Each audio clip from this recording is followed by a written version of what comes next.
Ay, hindi, bukas na. Busy ako eh. Huwag nga kayong magulong tatlo dyan. Sino ba yung kasat mo? Eh di sino pa? Yung jowa niya. Hoy, kayo na ba ni Jomar? Yan ang usap-usapan ngayon, ha? Aba, Chismis yan, Bes. usisera kayo. Si Jomar? Yung chinito? Hmm? Yung singkit? Yung macho? Yung may tattoo?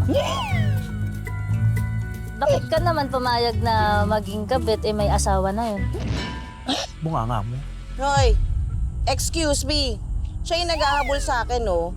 Aba, bakit? Kasalanan ko ba maging maganda? Eh, di ba, mas madaling hulihin ng manok kapag nakatali. Yes, kokoroko. Alam mo, may naisip akong tula sa'yo, Lorna. Ay, oh. Talaga naman. Ang kabit ay isang kanin. Malagkit na kumakapit.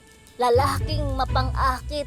Ang kabit ay isang kanin. Inaalis, winawalis ng asawang naghihinagpis sa mundong mapait. Ang kabit baw. Iba din. Gutom lang yan. Tantanan mo ako, Maria. Tama, gutom na ako. Kasi nakatatlong rice lang ako kanina. Bitin pa. Kumain na tayo. Ako nga, wala pang kinakain eh. Iba ako yung ining ako. Pero alam nyo ha, mabait pa rin talaga sa akin ng Diyos. Kahit na wala akong racket, hindi ako magugutom. Ano ba ibig mo sabihin? Eh, bala kong kausapin si Jomar. Eh, mag-a-apply ako doon sa paresan niya.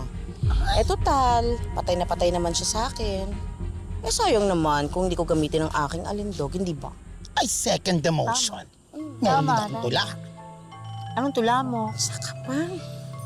Ikaw, Besh, ay batang-bata. Sariwang-sariwa. Parang fresh lumpia na hindi pa na isasaw-saw sa suka. I'm hungry na. Ang galing mo, Bes. Naiihi ako, galing mo! I Kumain na tayo. Kumain na tayo.